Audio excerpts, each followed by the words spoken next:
My sister stood up at my baby shower right in front of my family and friends and said something that shattered me.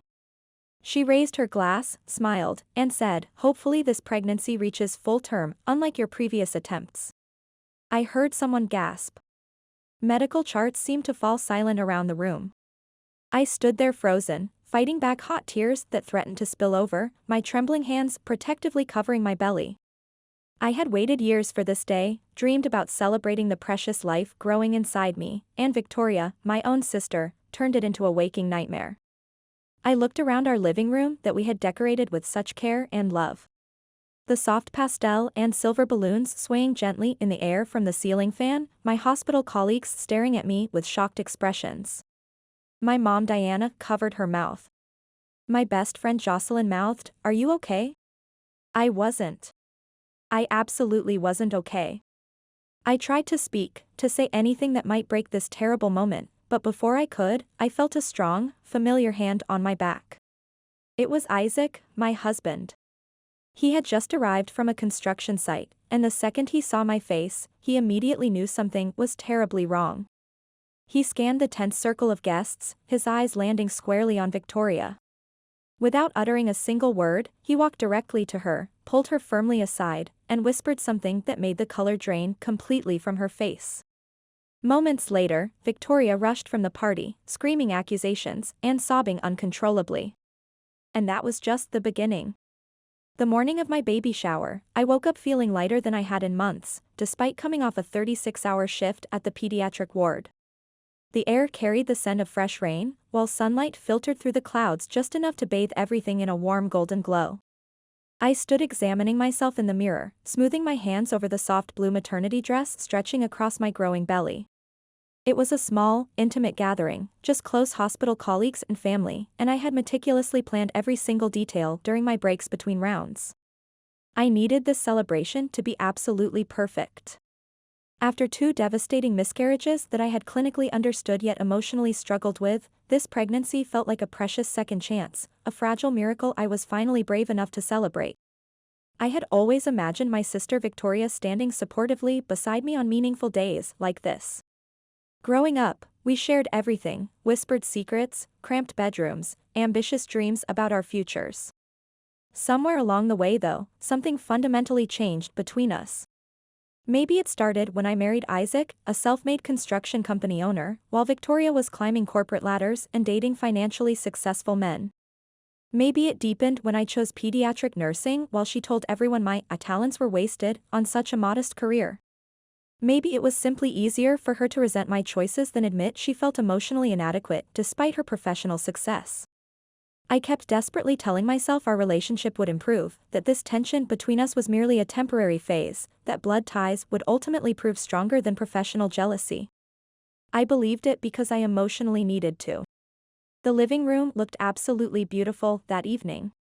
Isaac and my best friend and colleague Jocelyn had decorated with soft pastel and silver balloons stretching from the ceiling to the walls. A long table draped in crisp white linen held homemade cupcakes and sparkling water in delicate crystal glasses. The banner, "Welcome Baby Williams," hung from the archway in elegant silver lettering. I walked into the room, and the sight of it brought tears to my eyes, not from sadness but from overwhelming gratitude that made my chest tighten. For those precious moments, I forgot about Victoria's critical comments, forgot about the clinical details of my past pregnancy losses that haunted my professional mind. All I could feel was genuine hope bubbling up inside me. For the first time in so long, I could finally take a deep, full breath without fear constricting my lungs. Hospital colleagues and friends arrived steadily, laughing warmly and chatting excitedly, arms laden with thoughtfully wrapped presents in soft colors. I embraced everyone more tightly than usual, each hug feeling like another small suture helping to heal my fractured heart. Jocelyn handed me a glass of sparkling water and whispered, "You deserve every moment of this happiness, Madeline." I smiled gratefully and squeezed her hand firmly. She had witnessed me at my absolute lowest, collapsed on the cold bathroom floor staring numbly at another negative pregnancy test. And later professionally composed but privately shattered when the tests finally showed positive only to end in clinical terminology I understood all too well. Then Victoria arrived with Bennett. She wore an expensive designer white dress that hugged her figure, impossibly high stiletto heels, and a practiced smile that never quite reached her eyes. She kissed my cheek lightly, the impersonal way one might greet a distant acquaintance, and handed me an expensive-looking gift bag. Inside was a manual titled Neonatal Resuscitation Protocols, Updated Guidelines. I laughed awkwardly, my stomach clenching with discomfort. Jocelyn raised an eyebrow questioningly, but I subtly shook my head. It was just Victoria being Victoria. She often made inappropriate jokes when situations became emotionally uncomfortable. I desperately told myself not to analyze the hidden meanings too deeply. As the evening progressed, I frequently found myself watching Victoria across the room. She wasn't engaging much with anyone, just hovering disconnectedly at the edges of medical conversations, constantly checking her phone, sipping expensive champagne. Every time our eyes met, she would flash me a quick, strained smile that never touched her eyes. I deliberately tried to focus on the positive energy around me. Everyone else seemed genuinely happy to be celebrating with us. Isaac had stepped out briefly to retrieve a forgotten gift from his truck, and I expected him back any minute. I needed to maintain the light atmosphere until then. After the shower games concluded and the cake had been served, Jocelyn delicately tapped her glass to gather everyone's attention. "A few heartfelt words for our amazing mom-to-be," she announced cheerfully. I blushed deeply and instinctively cradled my stomach, feeling a reassuring kick against my palm. Guests took turns sharing touching memories and sincere well-wishes for our new chapter. Every single word felt like a healing blessing woven into the fabric of this special day. Then my mom, Diana, turned toward Victoria and said, "Say something special, darling." Her voice sounded light but carried an unmistakable pleading undertone. I immediately tensed, my nursing instincts sensing the approaching emotional storm. I could see Victoria's mouth curl into a smile that completely failed to reach her calculating eyes. I silently prayed she would just offer something kind, something appropriately simple. "Just this once, please." Victoria lifted her crystal champagne flute deliberately.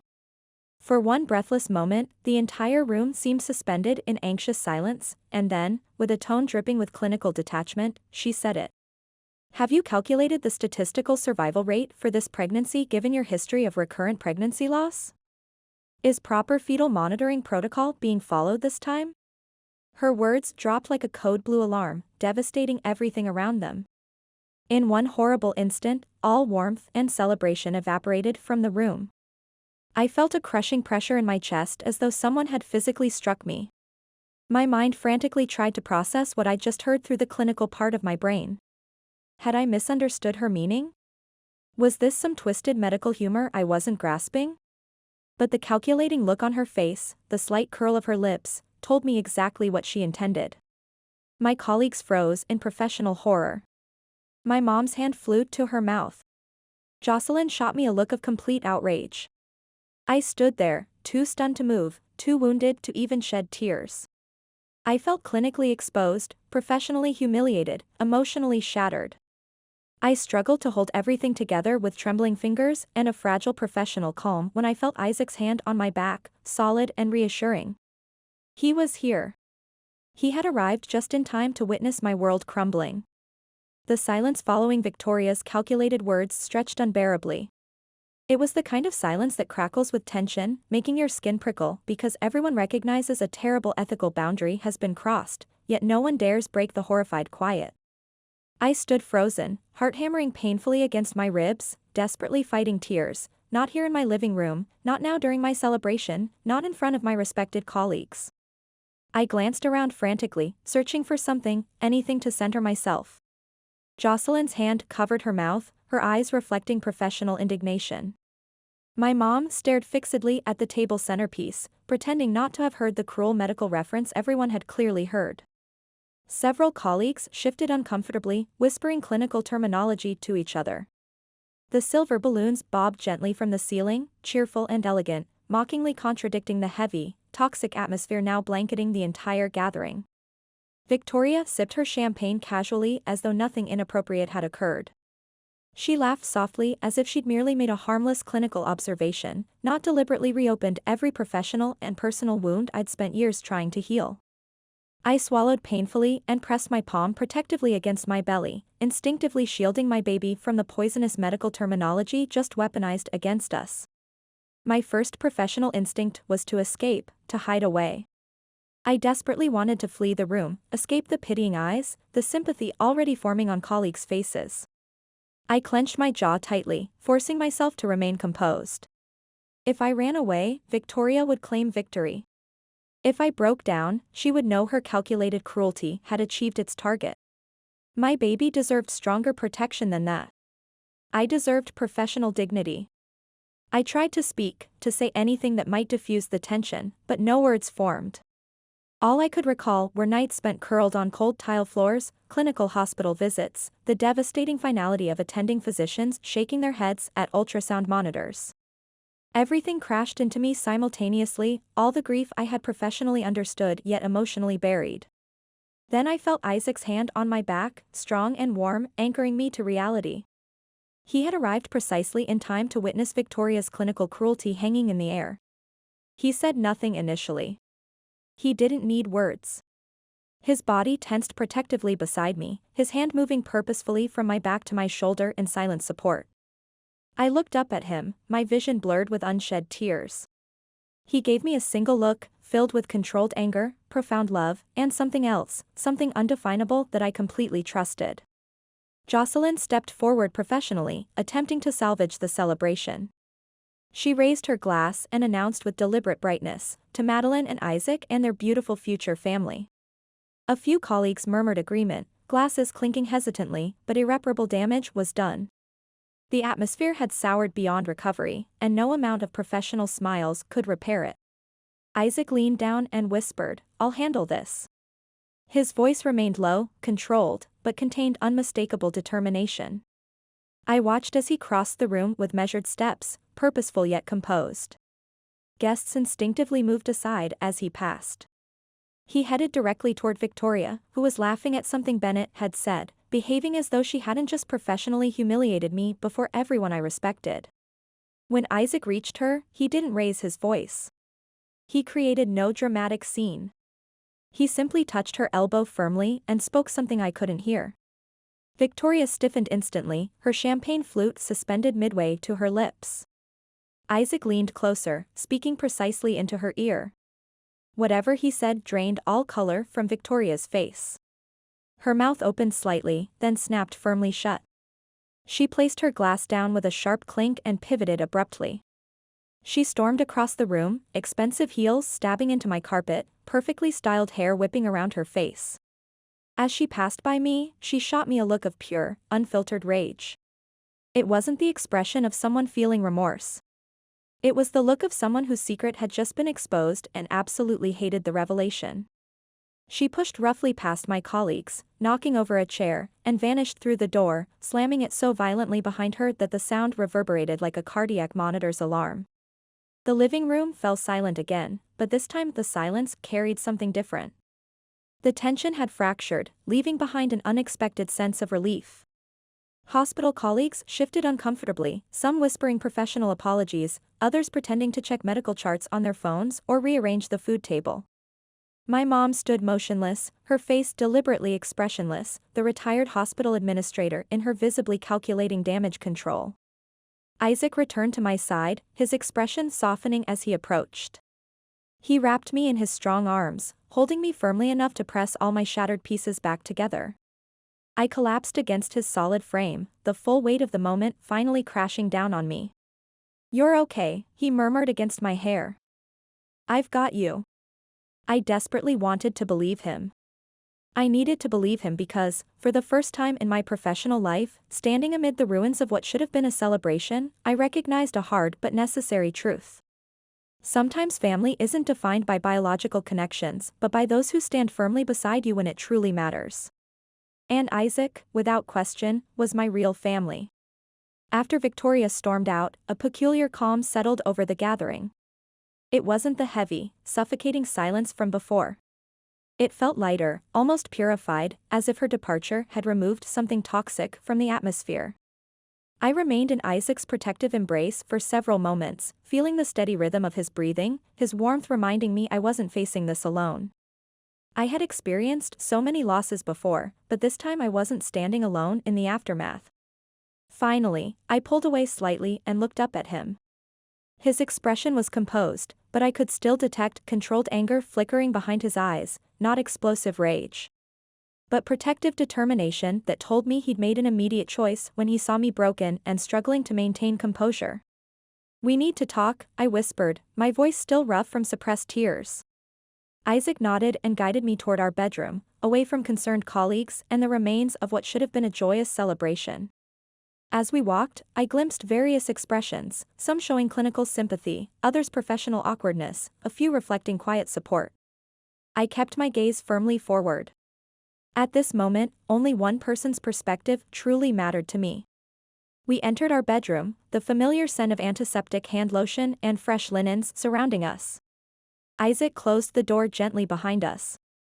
I leaned heavily against the dresser, suddenly feeling the weight of everything crash onto my shoulders like a collapsing patient. My knees weakened, but Isaac was instantly there, steady and supportive.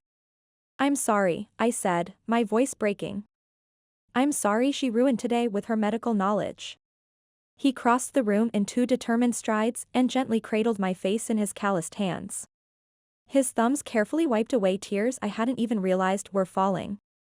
He said firmly, "Madeline, you have absolutely nothing to apologize for." Nothing. I closed my eyes, allowing the truth of his words to penetrate my professional defenses. For years, I had apologized for Victoria's behavior as though it were a patient's chart I needed to correct. I had created excuses, smoothed over incidents, begged others to understand her professional jealousy while silently enduring my own pain. It had always seemed easier to accommodate than confront, simpler to apply temporary bandages than perform necessary surgery. But standing there amid the wreckage of another moment she had deliberately contaminated, I realized I couldn't continue this pattern, not for Victoria, not for my mom, not for anyone. "I can't keep letting her do this to me," I said. The words emerged shakily but carried more strength than I felt inside. "I can't keep letting her use medical knowledge to tear me apart and pretend it's sisterly concern." Isaac nodded, his eyes steadily holding mine. He said, "You don't have to. Not ever again." I sank down onto our bedroom chair, my hand instinctively resting on my belly. My baby kicked gently, seemingly reminding me that I wasn't just advocating for myself anymore. I was protecting both of us, fighting for the kind of environment I wanted my child to experience, a life where love wasn't conditional or requiring apology, where family represented safety instead of anxiety. "I think I need to establish clear boundaries with her," I said, the decision crystallizing as I voiced it. "I need professional and personal distance. No hospital visits, no texts, no pretending everything's normal when it clearly isn't." Isaac pulled the chair beside me and took my hand firmly in his. "I'll support whatever you decide," he said. "But do this for your well-being, not for anyone else's expectations." I nodded firmly. "For me. For our baby." The door opened slightly, and Jocelyn peered in, her eyes gentle with the understanding that comes from years of nursing trauma patients together. "Everything okay, in here?" she asked softly. I smiled, a genuine smile this time, small but authentic. "It will be," I replied with newfound certainty. Jocelyn entered fully and handed me a small plate with a slice of cake, the delicate frosting slightly smudged but still perfect. "Thought you might need a quick glucose boost after that." I laughed unexpectedly, the sound surprising even myself. It felt remarkably healing, like fresh air entering a sterile room. "We're going to complete this celebration," Isaac declared. "We're going to honor you and this baby, and nobody gets to take this milestone from us." I looked at both of them, Isaac, my husband, my foundation, and Jocelyn, my colleague, my constant support, and experienced something I hadn't felt in far too long: protected, valued, sufficient. I accepted the plate from Jocelyn and picked up the fork with steady hands. The decision had been made, bringing with it a professional strength I had almost forgotten I possessed. I was finished allowing other people's toxicity to dictate my narrative. From this moment forward, I was writing my own clinical and personal story, and it would be beautiful and healing. I stepped back into the living room with Isaac and Jocelyn firmly at my side. The early evening light streamed through the windows, bathing everything in warm amber, as if trying to cleanse the toxic atmosphere Victoria had left behind. Some colleagues had gravitationally migrated toward the dessert table, nervously sampling mini cupcakes, pretending professional composure. Others stood in small, uncertain clusters, occasionally glancing my way with medical concern mixed with sympathy. For a brief moment, I hesitated, feeling my professional confidence waver. I considered ending the shower early, making a plausible excuse about an early hospital shift, and sending everyone home. But then I remembered Isaac's supportive words, and more importantly, thought about the precious life developing inside me that I monitored with each ultrasound. I had spent far too long allowing clinical grief and professional shame to determine my happiness parameters. Not tonight. Not ever again. I lifted my chin confidently, smoothed my dress over my growing belly, and walked purposefully to the center of the room. Jocelyn moved to the music system and subtly adjusted the volume. A gentle, optimistic melody filled the room like healing oxygen. I faced my guests, who gradually quieted, intuitively sensing an important moment approaching. "Thank you all for being here tonight," I said, my voice carrying more strength than I anticipated. "Today remains about celebrating new beginnings, nurturing hope, building family connections, and that fundamental purpose hasn't changed." I watched several colleagues nod encouragingly, others visibly exhaling relief as the professional tension began dissolving. I continued with growing confidence. Sometimes true family consists of those who appear when you need support most, those who elevate rather than diminish you. Tonight, I'm surrounded by my genuine family. At that precise moment, Isaac stepped beside me, interlacing his fingers with mine, the silent gesture communicating everything words couldn't capture. I squeezed his hand firmly, experiencing a wave of love so powerful it created an actual ache in my chest. "We're incredibly excited to welcome our little miracle into a world filled with genuine love," I concluded, "and I'm deeply grateful to each of you who chooses to be part of our support system." Applause erupted, tentative initially, then increasingly enthusiastic and authentic. Genuine smiles returned to faces around the room. Colleagues raised their glasses, this time with sincere warmth and professional solidarity. I felt the emotional energy transform completely, like a struggling patient finally stabilizing. As I moved among my colleagues, I overheard fragments of whispered conversations. "I can't believe her sister would weaponize medical knowledge like that," one nurse murmured discreetly. "Madeline handled it with incredible professional grace," another whispered admiringly. I allowed their comments to flow past me without attaching myself to them. I hadn't reclaimed the celebration for their professional approval. I had done it for myself, for my developing baby, for the future I was carefully constructing from the wreckage Victoria had attempted to create. Later, after the final gift had been unwrapped and the last guest served, Isaac and I stood together in the soft evening light, watching the remaining colleagues make their way toward the door. My mom approached uncertainly, her face tense with administrative concern. She began, nervously twisting her hands. "Madeline, Victoria didn't intend to." I raised my hand calmly but firmly. "Mom, please. Not tonight." She parted her lips as if to continue her defense, then reconsidered. She nodded stiffly, placed a formal kiss on my cheek, and departed, her shoulders noticeably slumped as she disappeared down the hallway. I experienced a momentary wave of sadness but also felt an unwavering certainty that I had made the necessary clinical decision. Isaac turned toward me, gently brushing a stray strand of hair from my face. "Extraordinarily proud of you," he said with genuine simplicity. Tears welled in my eyes again, but these weren't tears of distress. They were tears of professional pride, profound relief, and renewed hope for our future. We retreated to our bedroom, the quiet house embracing us with comforting stillness. Isaac helped me out of my dress shoes and guided me to our bed.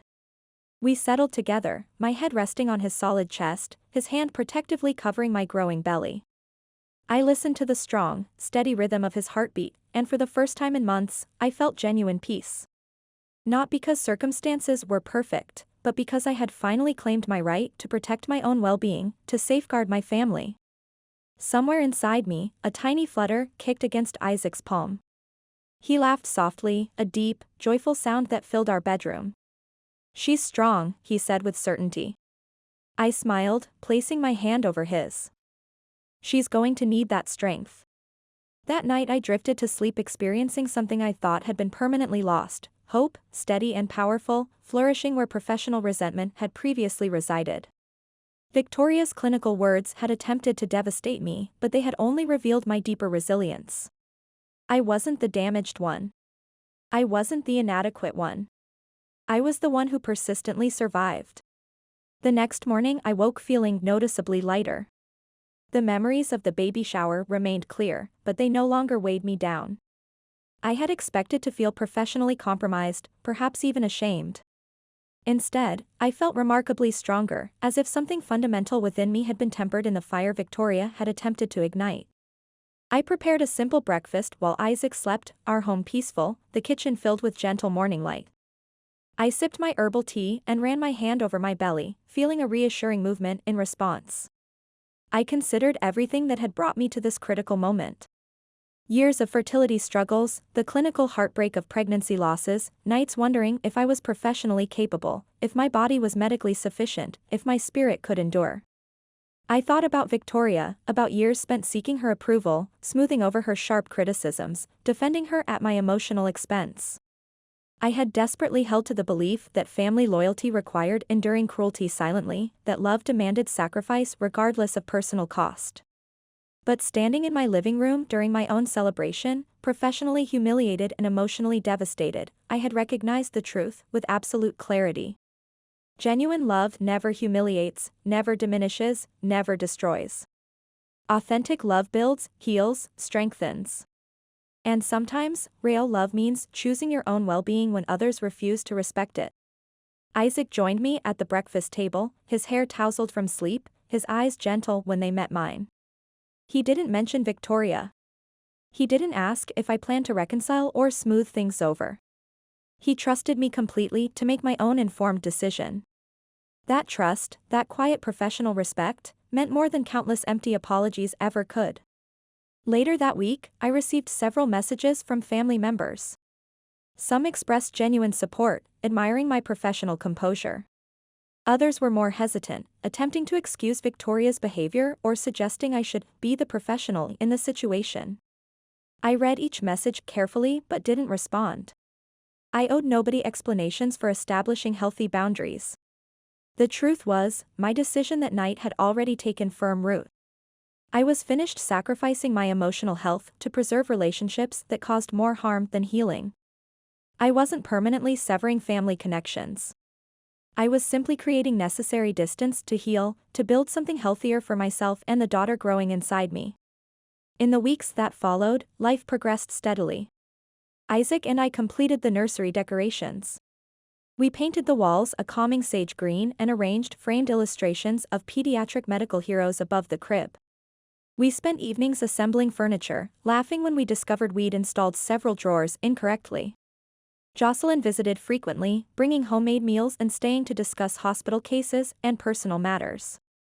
There were moments when sadness emerged, times when I missed the idealized sister I had always wanted Victoria to become. But those feelings gradually diminished, replaced by a profound, enduring sense of peace. I began to understand that survival wasn't merely enduring difficult moments. It meant choosing to live differently after them. It meant creating a life centered on professional fulfillment and personal joy, not mere endurance. The baby shower incident became hospital gossip briefly, then faded from conversation. But for me, it marked a decisive boundary, the moment I stopped seeking permission for happiness, when I finally prioritized myself, my baby, my future over past emotional damage. Months later, holding my daughter in my arms, perfectly formed and resilient, I reflected on all we had already overcome together. I kissed her forehead and promised to always advocate for her and myself with equal determination. I vowed she would grow understanding what genuine love truly means, never questioning her inherent worth. Knowing she descended from women who survived, who transformed trauma into strength, who chose hope when surrender seemed easier. That promise became the true gift of that challenging day, not the decorations or refreshments. It was the gift of self-respect I finally gave myself by saying enough. I wasn't merely surviving anymore. I was truly living, on my own professional and personal terms. Thank you for listening to my experience. Sharing wasn't easy, but I know many others have been wounded by someone they believed they could trust. If my journey demonstrates anything, it's that we possess greater strength than those who attempt to diminish us. We deserve to protect our peace. We have every right to choose better for ourselves and those depending on us.